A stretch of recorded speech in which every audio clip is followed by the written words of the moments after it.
안녕하세요, 유진입니다. 오늘은 뭘 해도 만만해 보이는 사람과 당당한 사람의 말버릇이라는 주제로 여러분들과 함께 하겠습니다.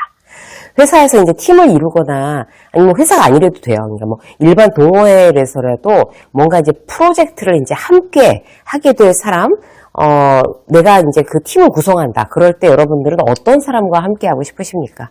뭐 성격 좋은 사람? 뭐 착한 사람? 아니면 일 잘하는 사람? 어떤 이제 의견이 물론 이제 다 다를 테지만 공통적인 건요.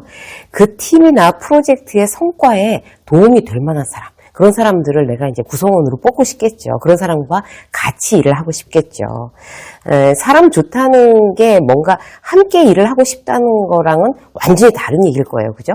기본적으로 우리가 우리 자신의 이미지 메이킹을 할 때 그저 이제 사람 좋다. 뭐 이런 소리 듣기보다는 같이 일하고 싶은 사람. 그런 쪽에 이제 초점을 맞추는 게 사회생활 할 때 대단히 유리한 포지션을 차지할 수가 있습니다. 그래서 오늘은요, 같이 일하고 싶은 사람의 이미지 메이킹을 한번 해볼 건데요. 굉장히 여러 가지 요소가 있겠지만, 그 중에서도 당당해 보이는 말버릇, 또 거기에 반해서 나도 모르게 만만해 보이는 말버릇, 이런 것들 한번 비교해 볼 거예요. 실력은 가지고 있는 어떤 지식의 양은 비슷해요. 그런데 그 말 습관 때문에 대단히 저 사람이랑 파트너가 되고 싶어. 아니면 저 사람은 믿업지 않아. 이렇게 결정적인 차이가 나게 됩니다. 만만한 사람과는 협력 파트너가 절대 되고 싶지 않죠. 내가 더 좋은 사람 되려고 다 두루두루 잘해주면서 결국 내가 좋은 관계를 맺지 못할 수가 있어요. 함께 일하고 싶어 할 만한 사람들의 말투.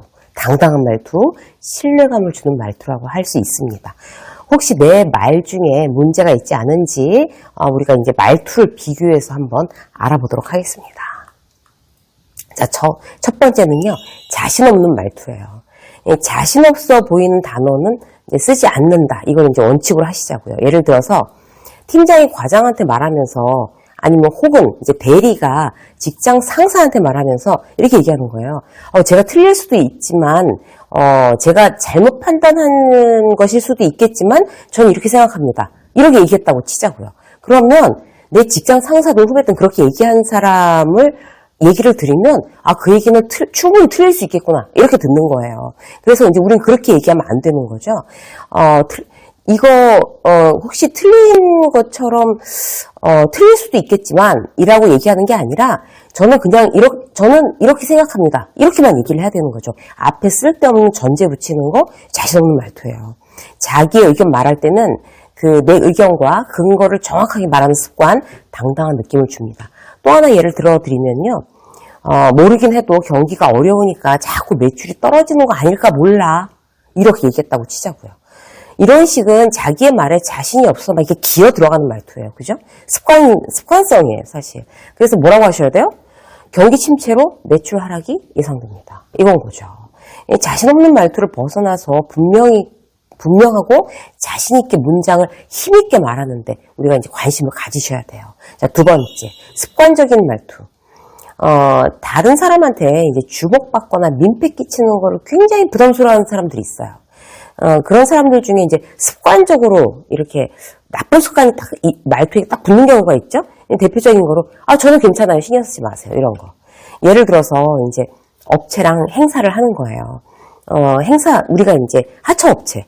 그래서 이제 행사 준비를 하는데 그쪽에서 너무 이제 준비하는 그 시간을 안 맞춰서 너무 늦게 끝났어요. 근데 별로 자기네들이 이제, 하청준 업체 이 직원들이 미안한 줄도 몰라요. 소위 갑질을 하는 거죠. 그래서 추운데 막 이제 그 사람들 잘못을 막 서너 시간 고생하고 애먹었어요. 그럼 이제 나중에 빈말로 이제 그쪽에서 늦어서 어떻게 하죠? 그러면 어떻게 해요? 이 하청업체는 괜찮아요. 신경 쓰지 마세요. 상관없어요. 이렇게 얘기하면 안 된다는 거죠. 그러면 진짜 나중에 그런 일이 계속 반복되는 거예요. 괜찮나 보다. 이렇게. 자, 늦어서 어떻게 하죠? 라고 얘기하면 내가 진짜 괜찮은 상황에서는 괜찮다고 얘기하지만 신경 쓰지 마세요 이렇게 얘기하지만 내가 이런 상황이 다시 반복되면 안 되겠다 그렇게 생각할 정도로 괜찮지가 않아요. 그럼 어떻게 하셔야 돼요?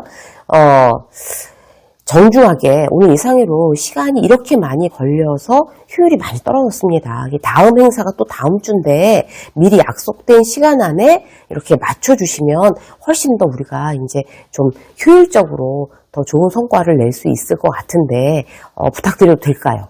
이렇게 정확하게 얘기하는 거. 그래서 내가 뭐 괜찮지 않으면 괜찮지 않다고 얘기하고, 그리고 막 내가 힘든데도 막 신경 쓰지 마세요 이렇게 얘기하는 거, 그런 습관적인 말투 우리가 이제 하지 않는다는 거죠. 미안하다는 말도 마찬가지예요. 시도 때도 없이 사과하는 습관 이제 버려야 되는 거죠.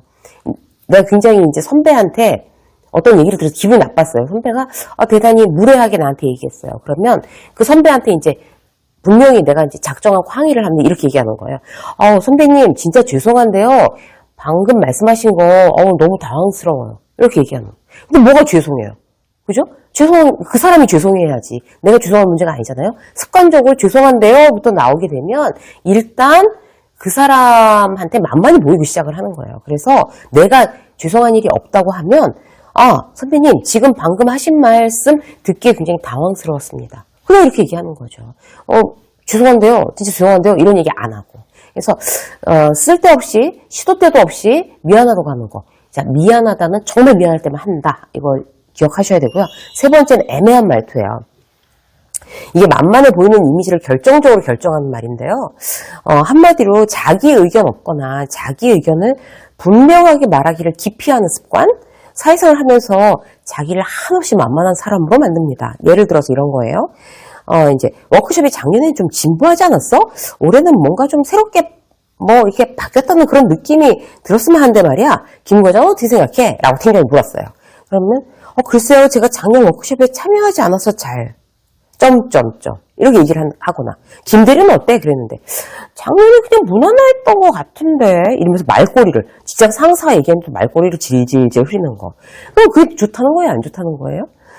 결론도 없이 이제 흐리엉텅하면 묻는 사람도 짜증나고 주변에서 듣고 있는 사람도 김 대리는 참 사람이 분명하지 못해 이렇게 생각한다는 거죠. 굉장히 사회생활의 마이너스 요소입니다.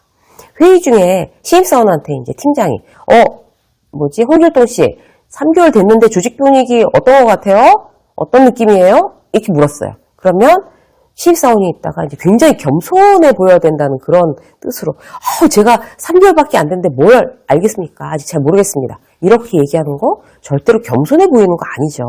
그리고 자기 의견이 없다고 여길 수 있어요.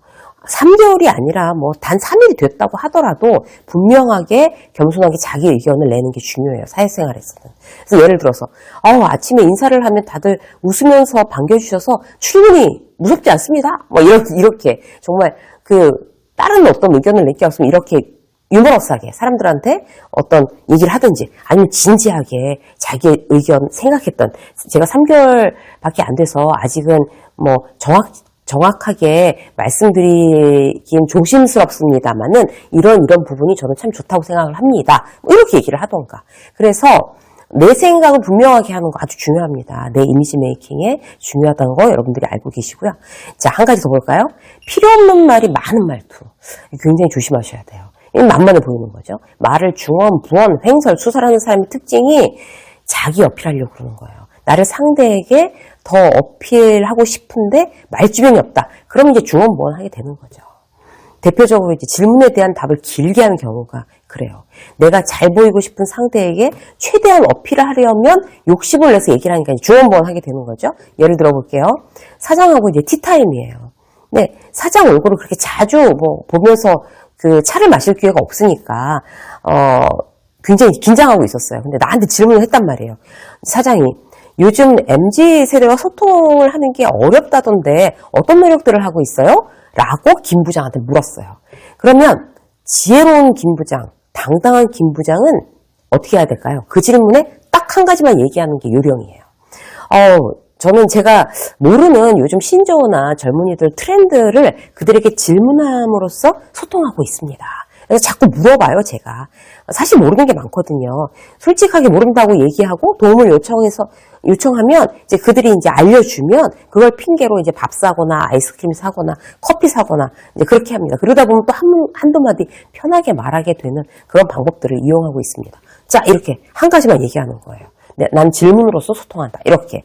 그런데 그럼 사장이 잘 알아듣죠. 그리고 굉장히 명쾌하게 얘기한 느낌이 드는 거죠. 또 다른 김 부장은 자기가 MZ세대와 잘 소통하고 있다는 걸 너무너무 이제 어필하고 싶은 거예요. 그러면 뭐 그 부분에 대해서 많은 조사와 노력을 기울이고 있고, 뭐 조사 분석했고, 지난번엔 말이죠. 또 그러니까, 그래서 이러면서 계속 길게 얘기하면 더 구렁텅이로 빠지고 사장은 지루해요. 핵심도 없다고 생각해요.